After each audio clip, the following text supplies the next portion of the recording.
Education has been a subject matter that has been constant for the last 5 weeks. So how do we as a collective more or less drive progress? As you can see, education was constant in what we were saying. So this week is a key thing.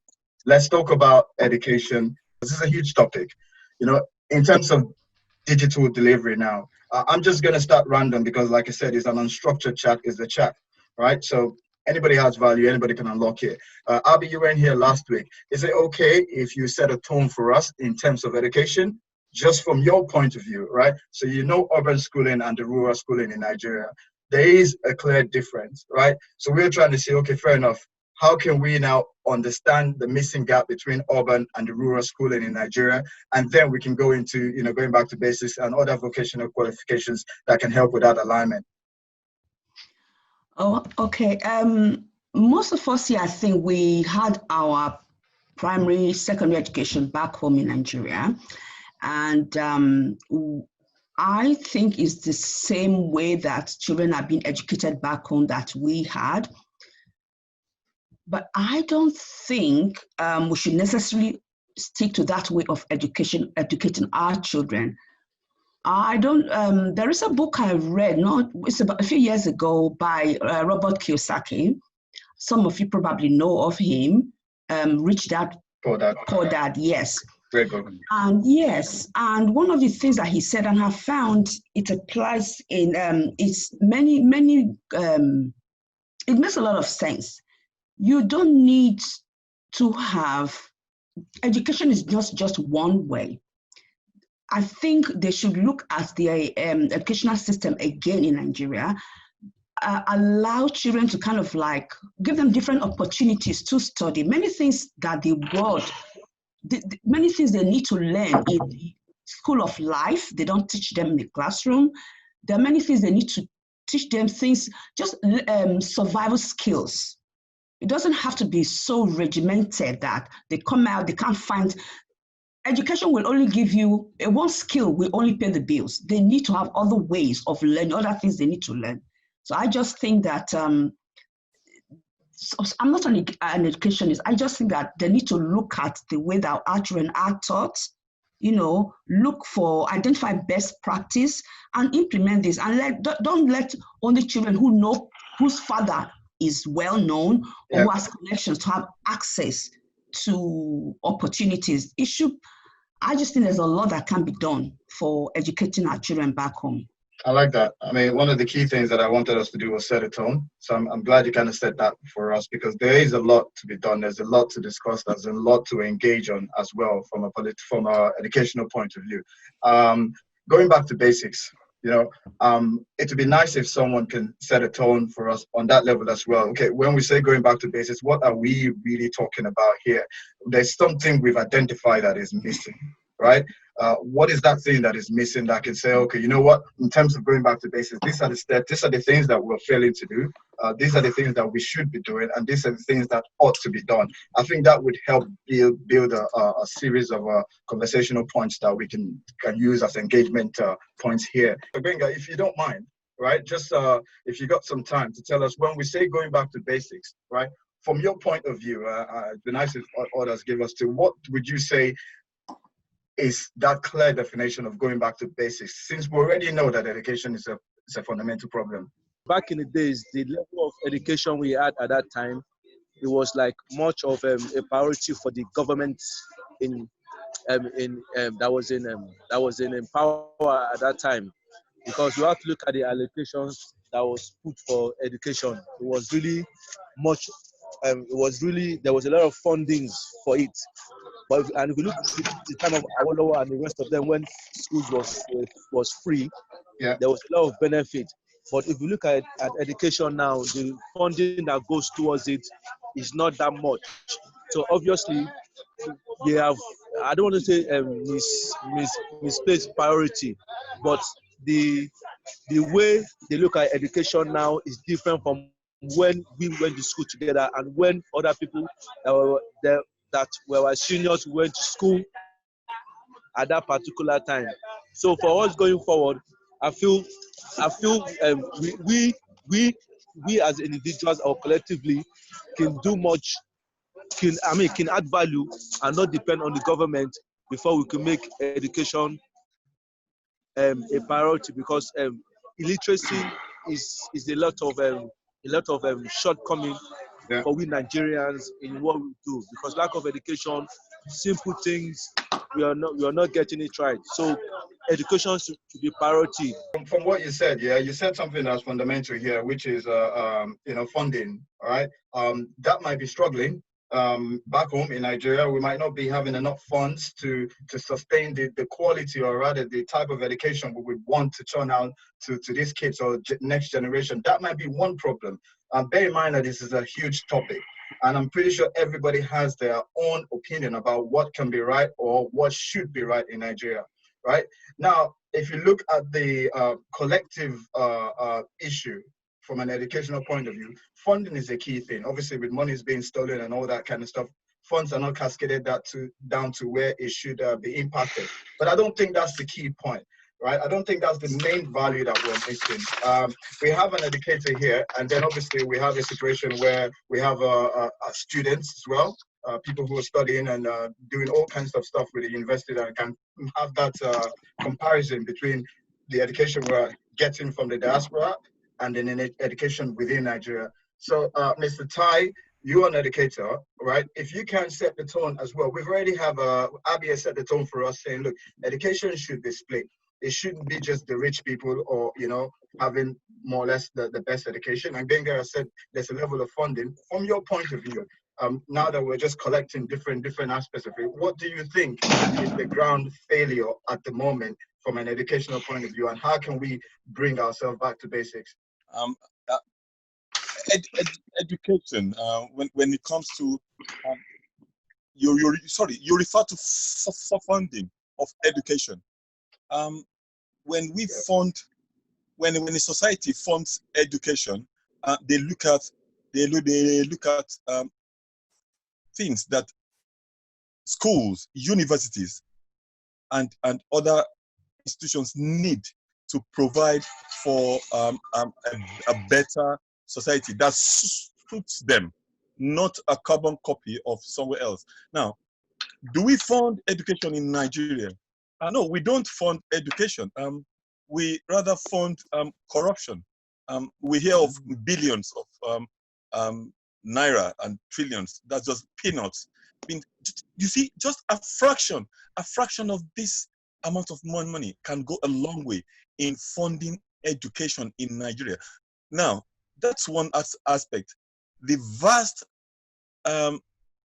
difference between the rich and the poor in Nigeria is another issue. We have more private schools than we have public schools.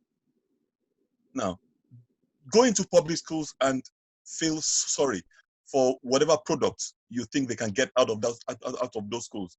Some of them don't even have roofs. Now, we need to come from the fundamentals, the reasons why these things happen. And it's down to for funding, like you said. But who are those who are implementing those policies? That's where we need to take it from. What are their intents? Do they want to fund the schools for a better society, or they want to fund the schools and keep, a majority into their own pockets? Again, it's all down to corruption and policy makers, failure in the part of policy makers. But that's my take for now. Thank you. Which is cool. I see where you're coming from. Mr. Chi said he has something to say in terms of educational reform, because what we're trying to do is unlock value. This is what we're trying to do, right? I suspect everybody's going to have a run on this topic, which is great, but towards the end, we're going to get where we all have our views and try and see if we can unlock some value. So Chi, like you said, I've unlocked your mic, right? In terms of educational reforms, what reforms are you actually referring to, and how does that align with us going back to basics before we go into vocational qualifications?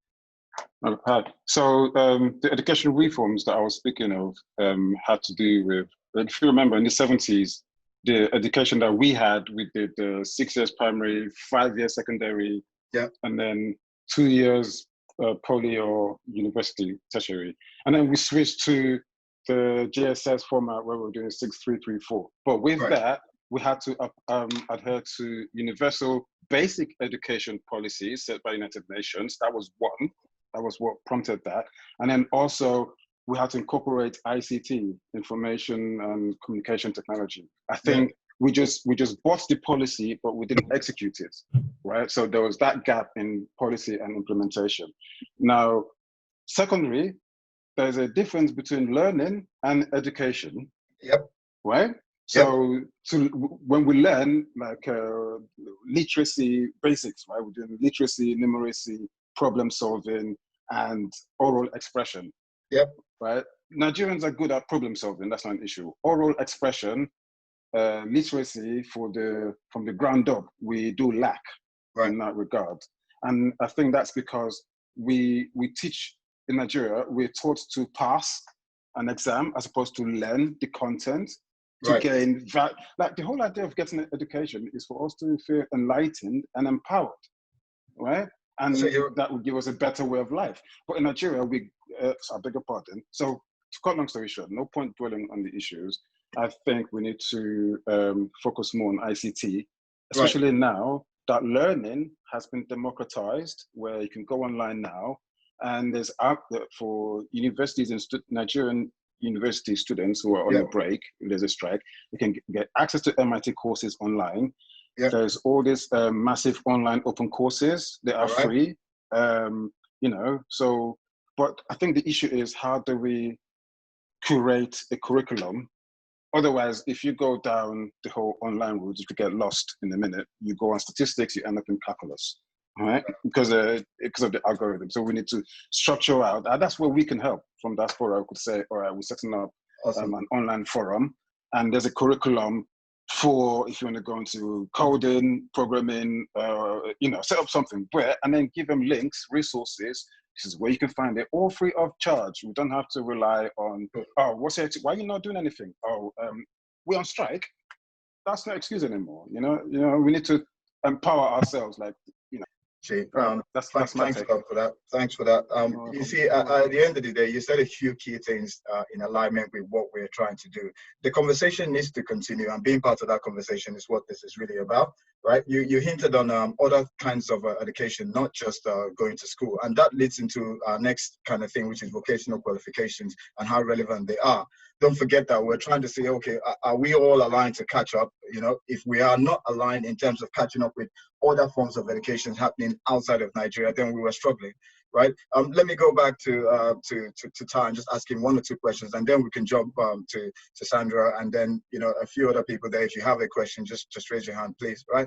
Mr. Ty, just for the sake of argument's sake, right? Let's look at a scenario now where we know that here in the diaspora, there is nothing going to stop a child from being educated, right? It doesn't have to be in the university system. It doesn't have to be in a secondary school system per se. But outside of those systems, there are other systems that can help with that education. And I think this is lacking in Nigeria. Can you, from your point of view, Ty, just say, hey, look, as an educator, can you see the value in those extra vocational studies being applied in the diaspora where we are falling short in Nigeria? If you can highlight those values for us, then we can go to Sandra, who I know works a lot with education in Nigeria, and then she can give us a heads up into where we're actually failing. I think the speaker who just left just now just mentioned something about vocational studies. I'm going to lay emphasis on vocational studies. Now, what we offer in Nigeria, what we offer our students is never anything to be useful when they leave tertiary institutions. They are digital wise, they are very far behind. I'm very sorry. In 2017, in a university, students were asked to use typewriters, you know, the old typewriters, to do some exams, and I got very baffled because right now we can, if we are still there at that stage where we openly do all of these things, and managers, people who manage education, still see no real reason to make a change, then it's very difficult. Now, the mindset is another thing. My mindset of people who manage education in Nigeria. Someone just said curriculum change. Right. Very, very vital. Curriculum needs to change. What we offer our students now is just theories. They go out and they don't make use of them anymore. Many of them are tailors and mechanics. They ride okadas and they ride, and they're drivers, graduates. Why? Because those necessary tools needed to function after school is not being provided. Would that come as vocational qualifications as well? Because I don't think we have enough of that. We lack vocational qualification in Nigeria and to provide these technical skills that will make. Look. One thing I see baffles me is I watched a program where a child is being awarded a 3-bedroom bungalow and 2 cars, a 7-year-old child, for knowing how to pray and for like 1 hour non-stop. I see that as we're missing it out on the reality. Why don't we get our children, our students, to be very creative and build and be very innovative and catch up with the world and praise those kind of children who do such things? But we don't. Our society is a society of oppression. Our students now twerk online and they follow Naira Marley and to be popular on Nigeria, Big Brother Nigeria, rather than being very creative in life and focusing on the right thing. Why? It's because they don't have directive. It's not their fault. Children born in 1999, when Obasanjo came in, this last political dispensation, are now 21 years old. Look, those kids have seen nothing, but it's an opportunity for you every 4 years. Just go there, make a noise, be a thug, get something, and be popular. We're hoping that will change. Obviously, Claire, we are lacking somewhere, right? The whole point of us being in the diaspora is so we can give value as well as create impact. Picking up from where you were again, from where we left up, I would like Sandra, because I know she works in education. We're just going through the educational guides so that when we all start interacting, we already unlock the pre-value for this. Sandra, where do you think we are failing though, in terms of, okay, look at the whole system, look at us in diaspora, look at us at home. We know if you put 2 kids together, if you put a 10-year-old boy from diaspora, or a 10-year-old kid from here and 10-year-old kid from Nigeria, there's certain things that might be an issue. It might be from the orientation, it might be parenting, it might be whatever. But can you give us a heads up into where you think this is actually failing from your experience, please? Thank you. Good evening, everyone. And once again, we're here, which is brilliant. So loving this platform to be able to share knowledge and kind of get insights into different topics. So for me, where are we failing? I think we need to go back to basics, as you said. Let's go back to where we were before and how we got here. So where we were before was our ancestors, and I would use the word ancestors because they are, thought that education was important, was key, and also wanted us to be on par with the rest of the world. So basically, Nigeria would go anywhere and they wouldn't feel alienated by the fact that they're not educated. We took pride in the education that we had previously. So what happened then? Our ancestors took their eyes off the ball. They basically were chasing the wrong things, which was quick wins. Let's make as much as we can make now and don't worry about the future. The future will look after itself, which is basically where we are now.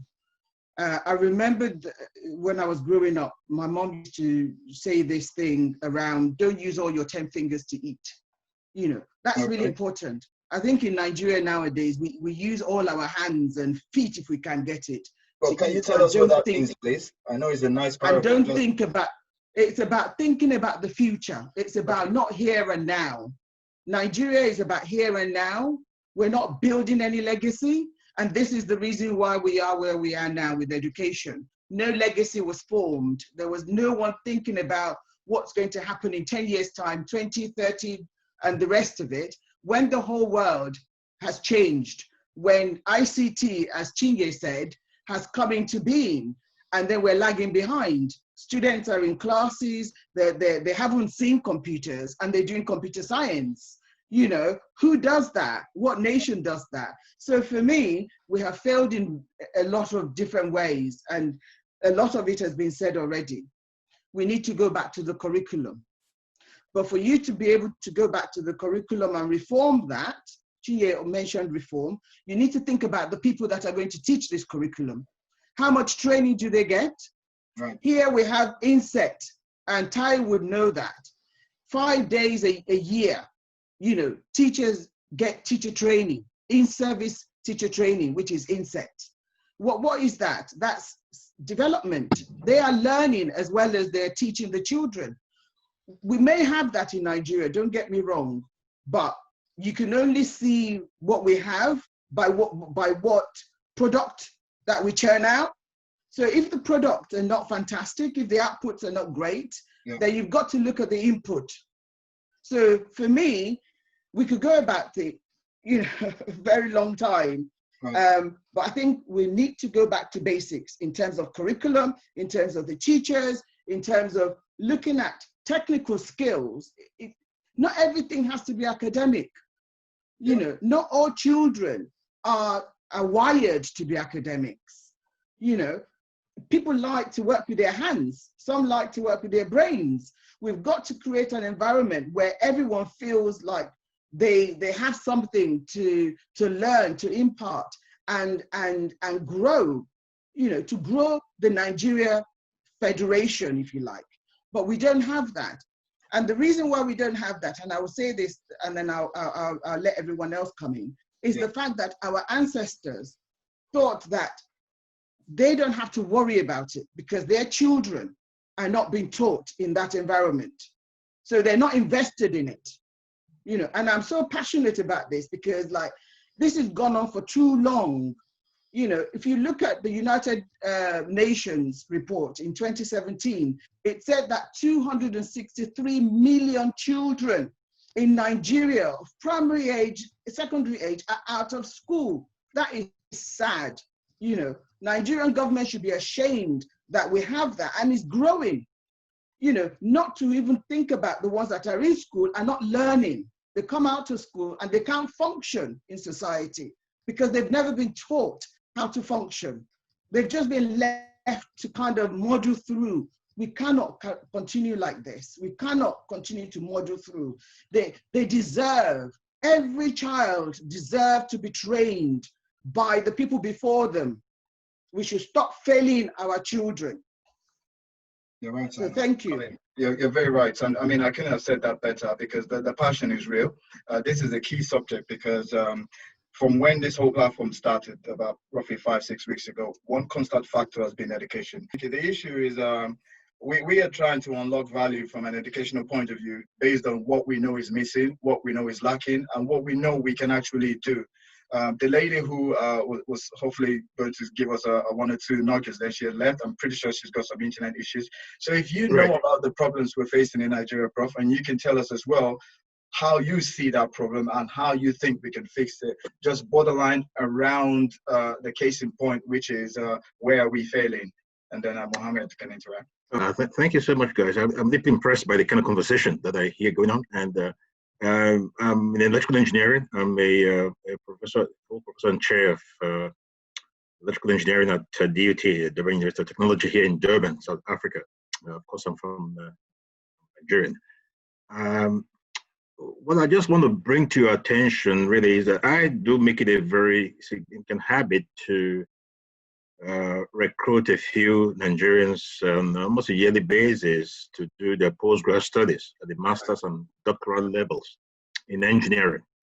As part of my own way of reaching out there, I've been working in several countries, especially in Canada.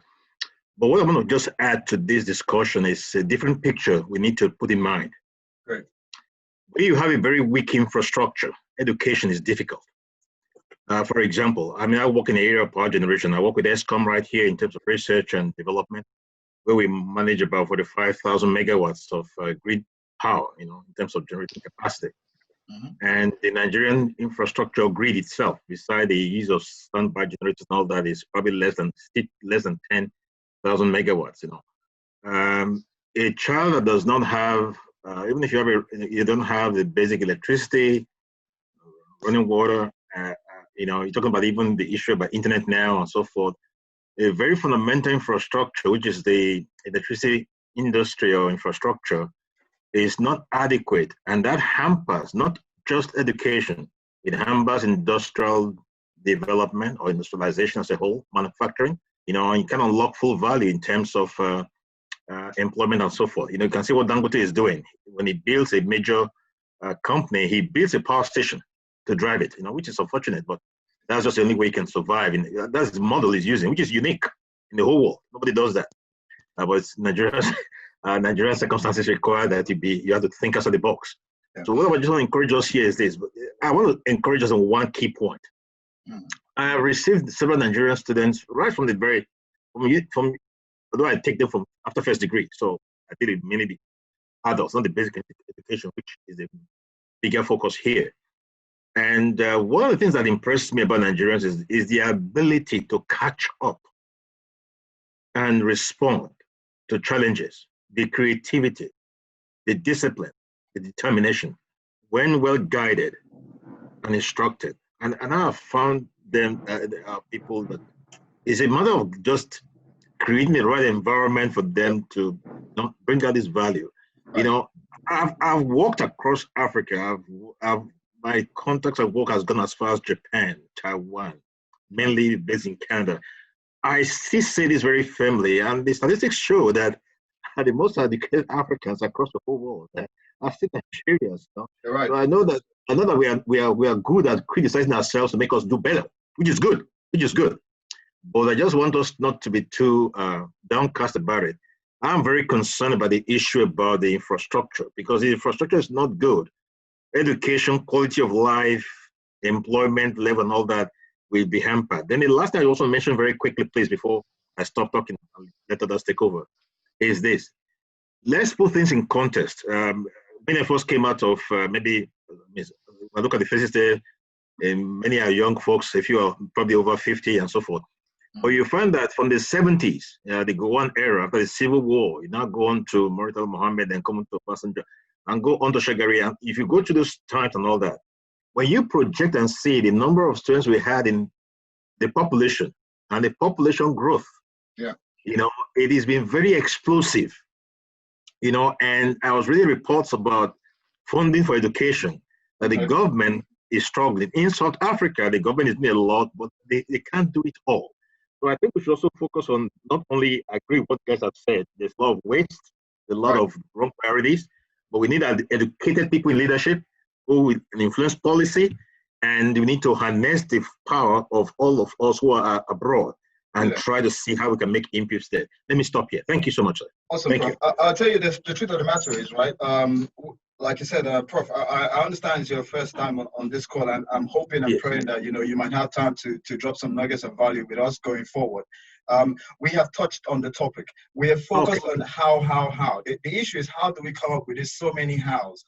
You've heard from a few education guys here, and there's a guy here, Mohammed, who's currently doing PhD, and based on what you said, it would be nice if Mohammed can expand on that. How do we now unlock educational success? We already know Nigerians are brilliant. If you started the start of the meeting when we share the screen that says, how do we align with the future, or how do we align with what's to come? We already know we can do it. We know we have these abilities, right? Okay. That's why we're going through the topics of how do we do these things, right? Thank you. If you put 10 Nigerians together, 6 out of those Nigerians, it's easy to teach them how to build a rocket, a space rocket. Yeah. We can do it. Yeah. But Mohammed, you have got experience here now, right? Based on what Prof said, how do you think we can activate educational success in Nigeria? Which makes this interesting, because I think everyone has an input on this, since we barely have 20-30 minutes. And then, based on that answer, we can do a round robin to everybody to see how we can, that's where we get the value. If we know how, and then everybody has a point. Yeah. Okay. So Mohammed, you come around with it. Thanks, Prof. Okay. I think part of the solution, I had many people talk about it, maybe rewriting the curriculum. Yeah. Like they mentioned. I agree with that, and I still want to suggest maybe we need to reconsider even some of the means we use in teaching. To be specific, I even don't see any reason why we have to keep teaching our children with the colonialist imposed language. I think to me, that is another problem with regard to understanding. I think it's good if we can adopt the Chinese model or even the European models where each country teach their children with their local language because it's easy for understanding. That's my view, but I think China did it. Many countries, in fact, no European country is teaching their children with another country language. For example, France, they teach in French, Germany. So where will Nigeria go and be teaching in English?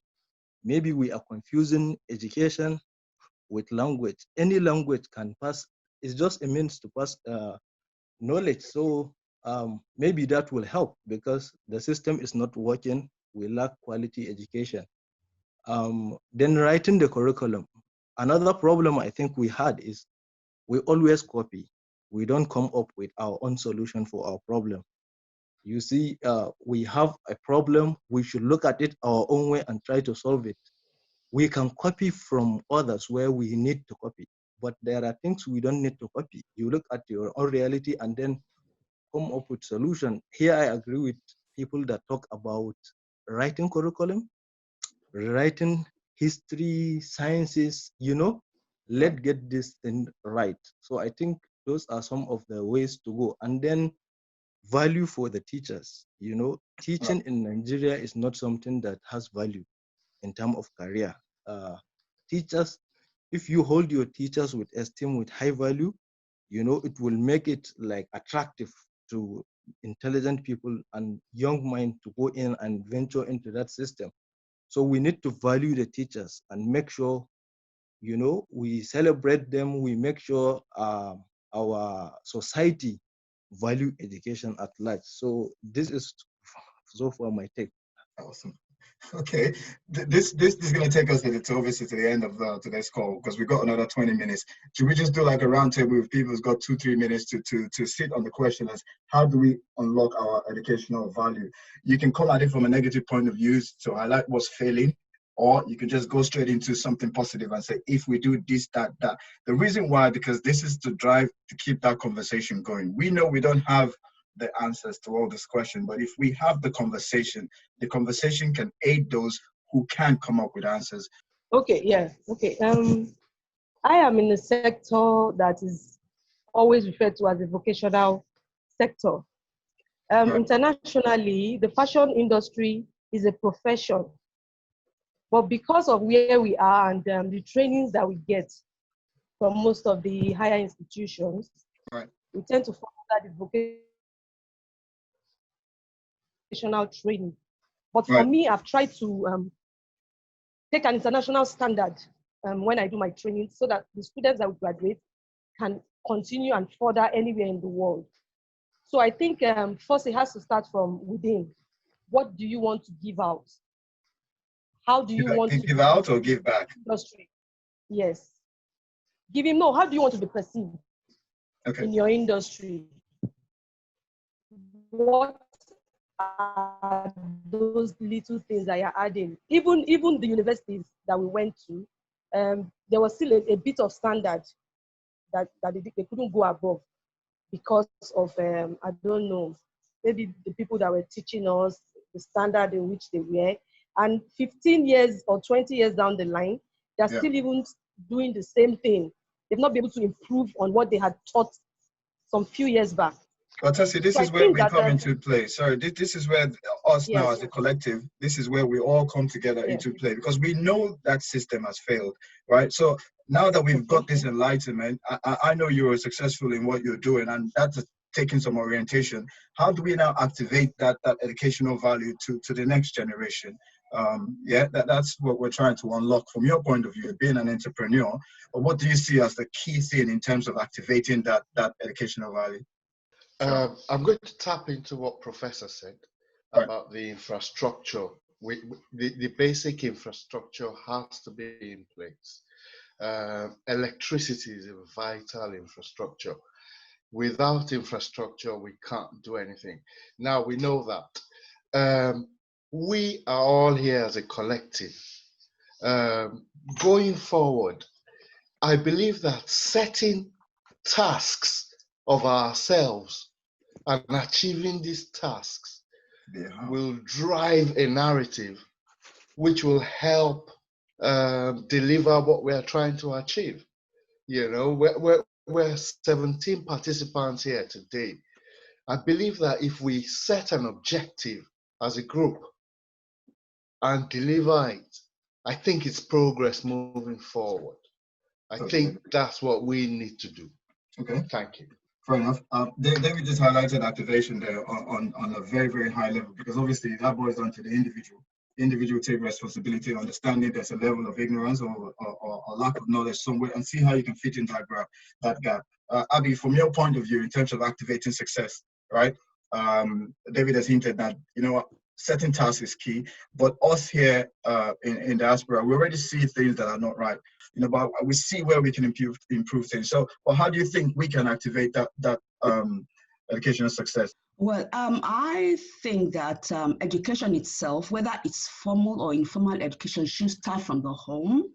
And like many people have touched on, there are different types of education. So maybe either from a structural point of view or from policy point of view, I think families, individuals like your cousin, we should motivate, we should praise our children regardless of what type of education they are leaning towards, whether it's vocational, like the young lady said about fashion school. It doesn't matter whether it's a fashion school, whether the child wants to go to university. If we start to lay down that foundation, then maybe policy makers will take note. Maybe society itself will begin to applaud children who show intelligence one way or the other, not buy a car or a flower for a child that can say the Lord's Prayer or say, like read the Bible backwards. Right. No, we just want to encourage children so that they start from there. We need to start from the basic. If you know, last time I was hampering about children, because that is where we start from. So we need to like change perception of society. Right. If we're going to change curriculum, let people buy into it. People are not going to buy into changing the curriculum if they think, oh my God, my child has to be a doctor. Yes, we want doctors, we want nurses, we want professors, we want architects. Everybody adds value to society. Nigeria, we are so focused on what is success. Who determines that? That goes back to education, that goes back to family values. Right. So that's what I think, you know, that all of these policymakers all should start from the home. How do you and I value education? Okay, cool. So the bottom line is education in terms of activation. There, we should try and see if we can kick off something from the home sector first, and then praise our kids for what they're doing. Right? That is a how. A very good how. Actually, do you think so, Abby?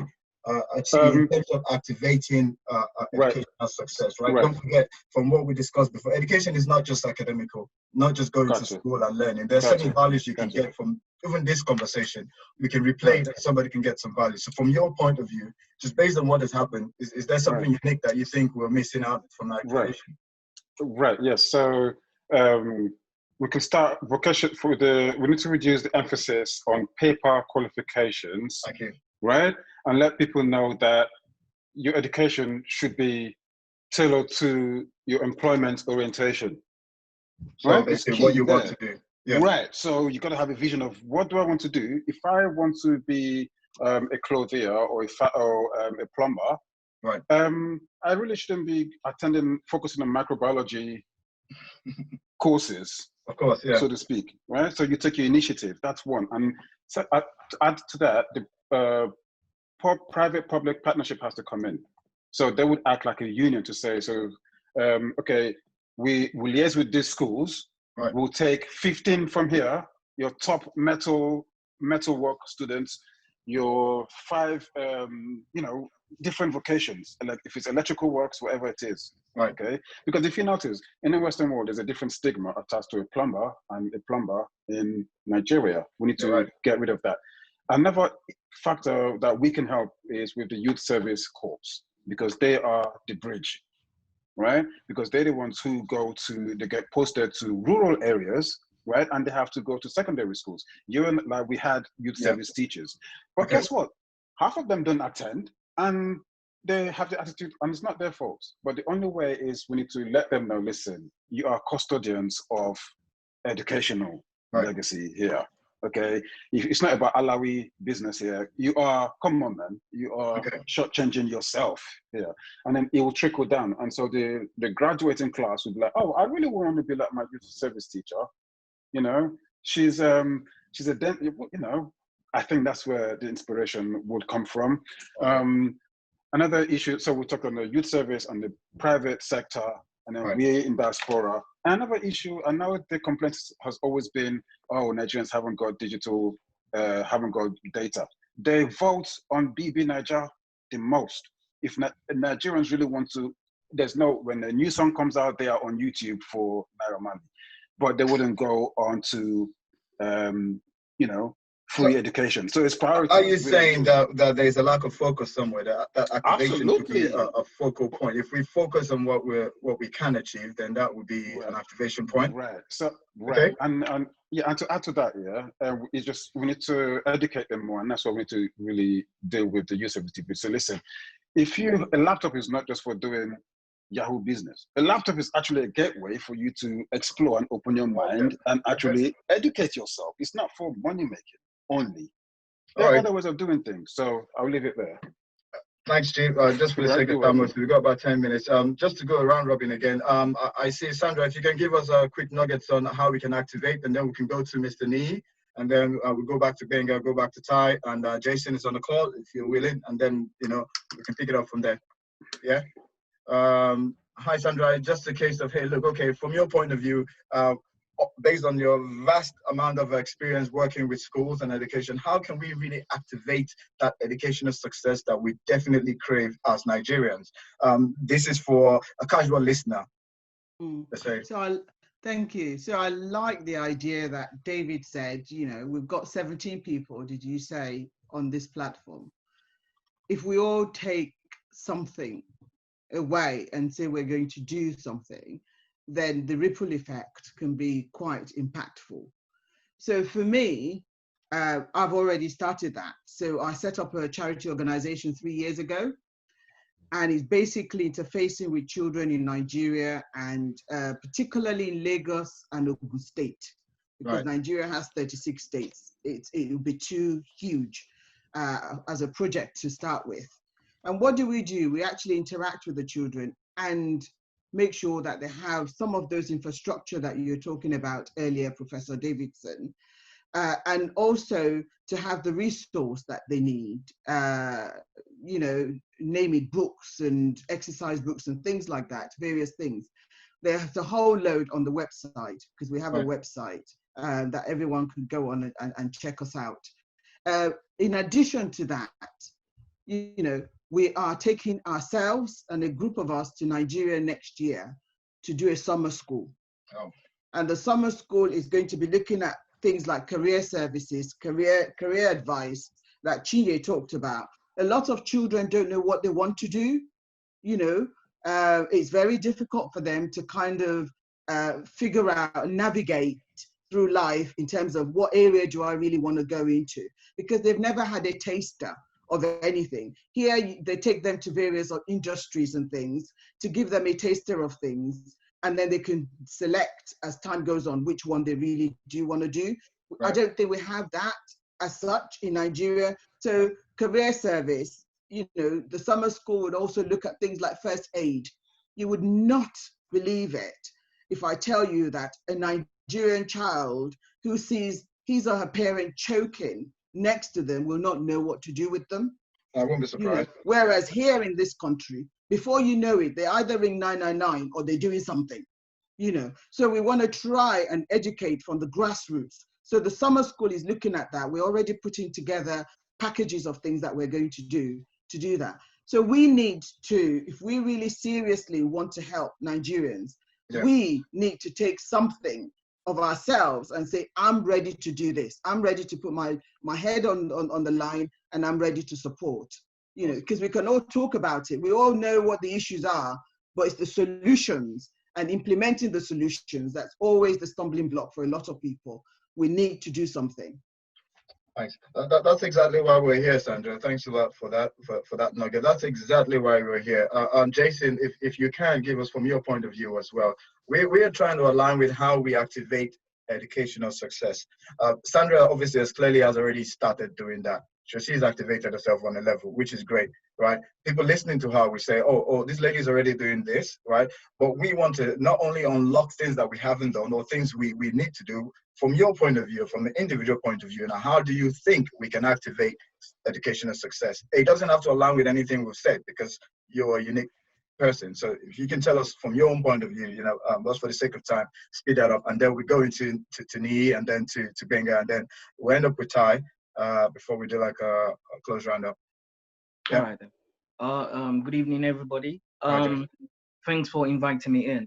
The first thing I would like to say is when you ask the question regarding when are we going to do this, it's now. It's not when are we going to. It's now that we need to do something about it. You understand? And how are we going to do it? It's not about how are we going to do it. It's about what your perception is to help somebody else. Do you understand? I do concur with everybody that's spoken on this platform regarding what they've said. But bringing everything together, we start from the top. You see, if you don't have proper leadership, nothing will be done. Do you understand? There will still be running up and down and wasting time.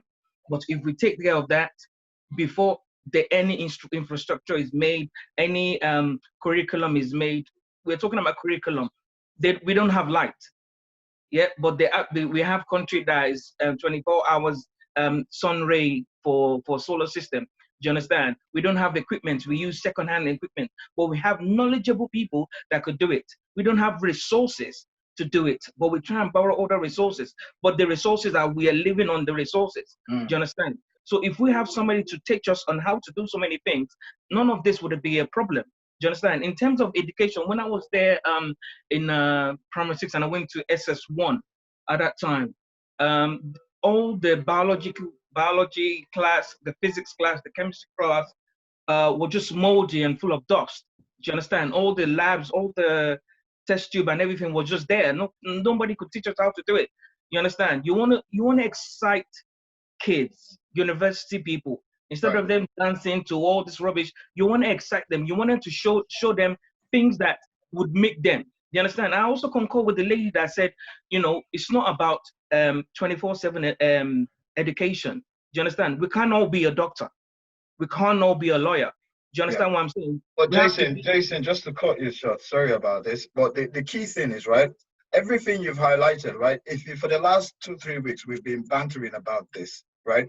Yes. The key is we all have solutions. We all have an idea. Is that idea we're trying to more or less cherry pick from our conversations, because somebody else might listen to this now and not know your own idea of how to activate that success, right? So let's keep it as, how do you think this will work? You know, you might not have the solution, but how do you think, in all that you've experienced, activating our success? How do we activate that success? We already know for a fact that there's an issue. But how do we activate what we know we have? You know, for instance, Sandra highlighted initially how brilliant Nigerians are. Prof highlighted as well, you know, Nigerians do a lot. And all of us here know that, right? But how do we activate our success? You know, if you can just drop that us for now, because for the sake of time, we barely have 5 minutes and I need to jump to me quickly.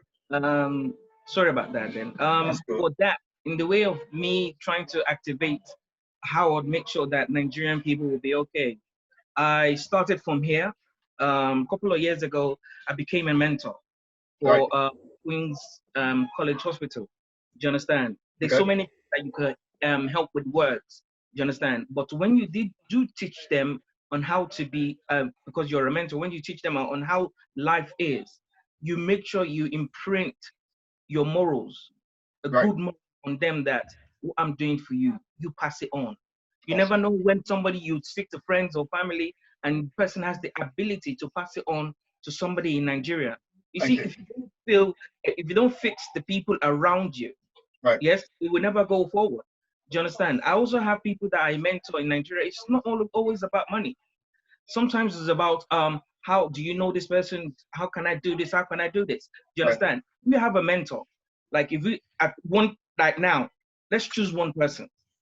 Make sure that person is okay. Then carry on from there on. Do you understand? The more we do it, the more people will know that, okay, you know what, this organization, this platform, speak to them, they would know that, okay, this is how to go about it. Even though our leaders are messing around, but they have the connection, they have the organization, they have people to refer you to.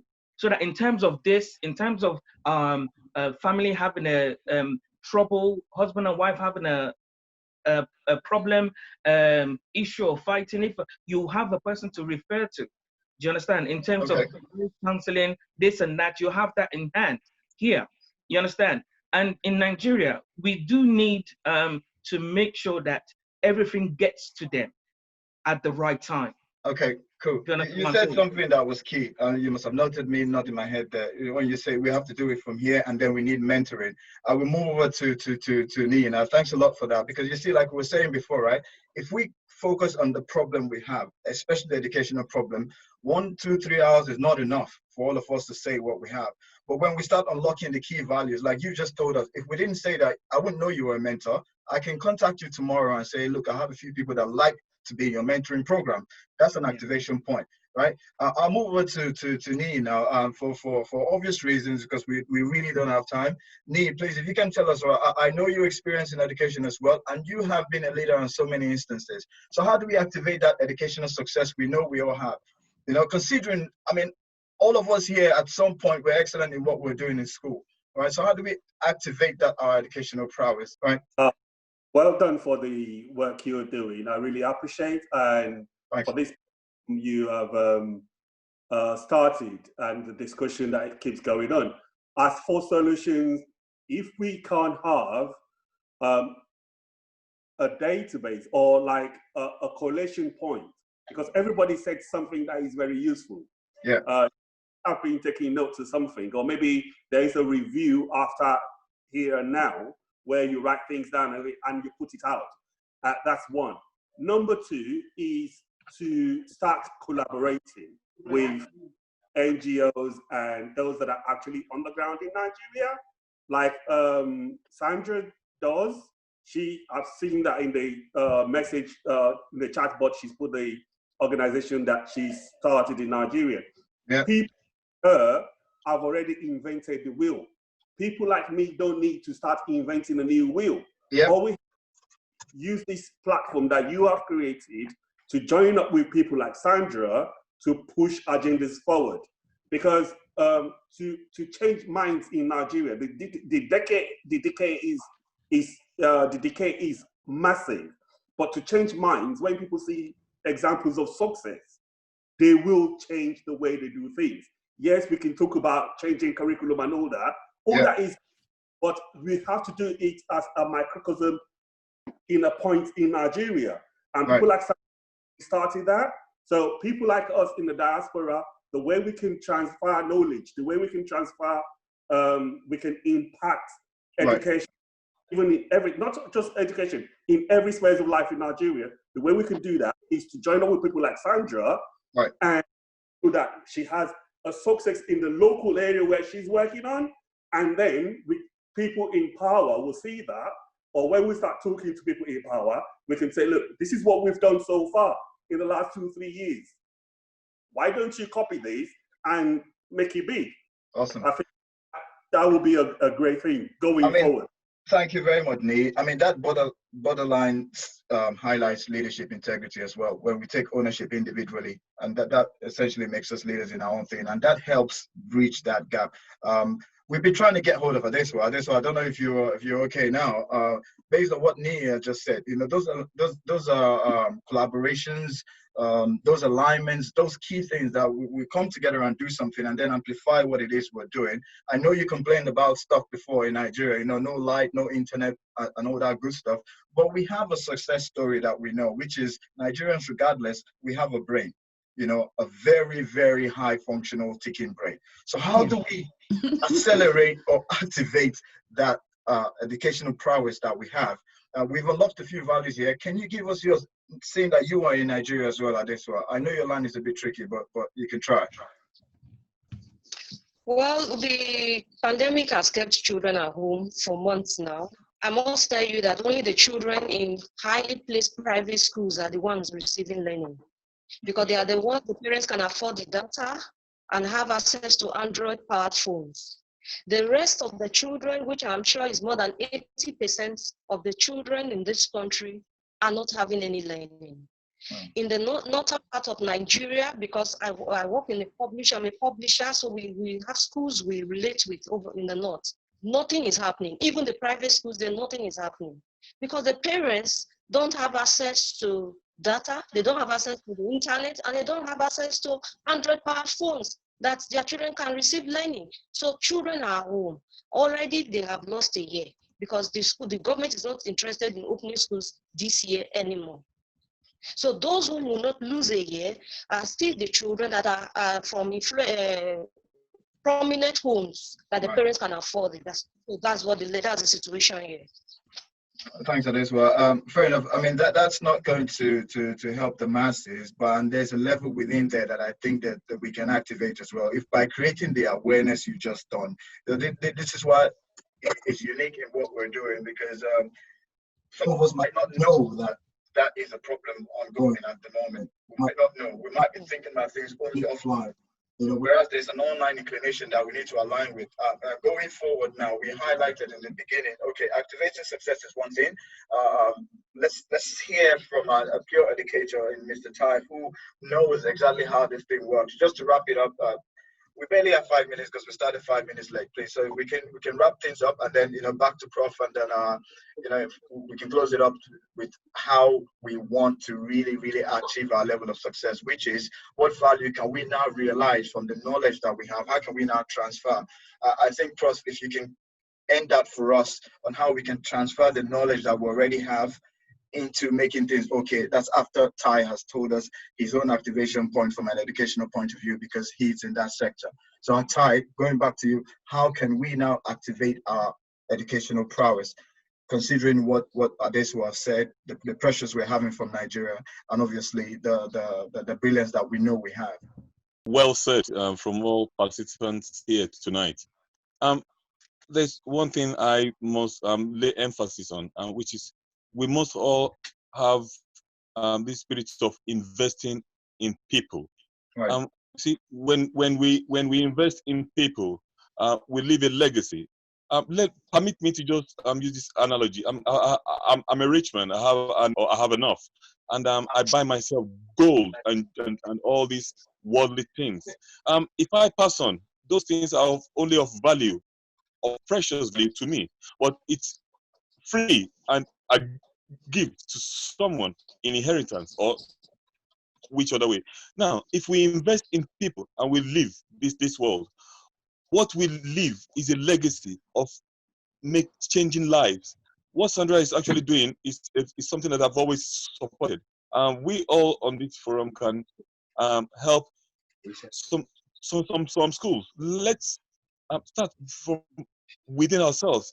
Look, we can't wait for the government. We have a failed, I'm sorry to say, leadership or rulers. If we start to invest in people from within ourselves, this is the only way we can actually impact on our society, Nigeria. Without that, the sorry state of schools, I'm telling you, it's no. I can't compare it to anything else. I feel so sorry, and I wonder what these kids will grow up to be. That's just one aspect. The other aspect is educational reformation, the total reformation of education in that country, of which new one will embrace digital influence. That's my take for now. I'm just going to leave it there. Thank you very much. In terms of acceleration, digital acceleration is key at this point in time. Anybody who is not aligned with that, be it from a government point of view or leadership point of view, is an absolute joke, because that's what is happening.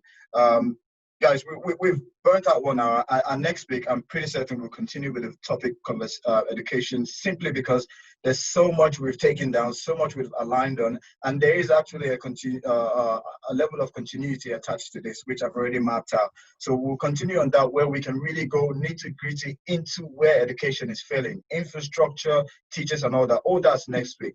But if we can close it off from Prof here, just to say, okay, let's keep it on a positive level.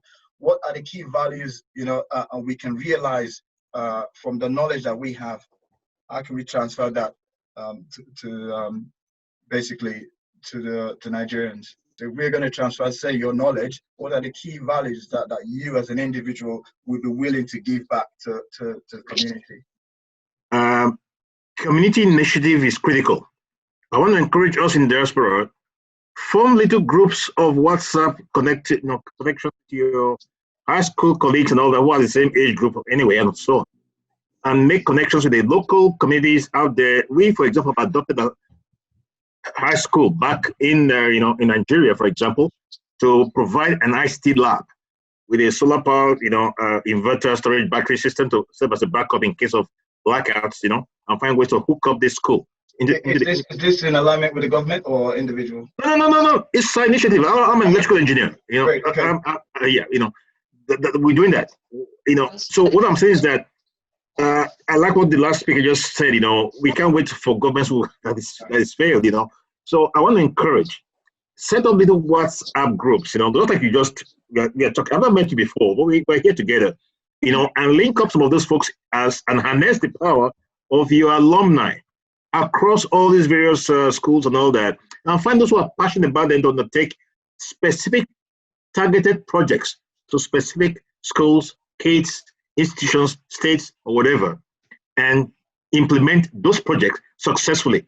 We are also now pushing a candidate who is actually going for a governorship, in the hope that we can influence him, that the good policies are shaping education. Yeah, let me just stop there. Thank you so much, guys. I really appreciate it. Well, I know. Thank you very much, Prof. I mean, it's the first time I'm meeting you. As you can see, this is all what it's about. It's a chat. We just get along like I appreciate your work. In a pub, right? Thank you. The key thing, guys, is every Saturday we get a chance to increment from what we discussed last week. Okay. For last week we were really focused on politics in Nigeria, but we realized that education was a constant factor for the last 4 weeks. So we made a conscious decision as a collective to focus on that sector today. Okay. So next week again, we will still sit on education, because this was just a taster to say, okay, you guys know about education. Next week, let's go deep dive into what it is. The key thing is, there are people who listen to these calls and people who we send the podcast to, who listen to it on a one-to-one, who can influence or can amplify. That's the whole point. I appreciate that. Thank you. Thanks for the leadership. Thanks to everybody who's joined the call. It's one of Thanks, us Abby. too fast, And if you're free again next week, please don't. No, it's been good. I'll participate. I appreciate your time. Thanks a lot, guys, for joining in. And thank you. Have a lovely week, everybody. Thanks, Vanessa. Thank you. Thank you. Bye, everybody. Thank you so much.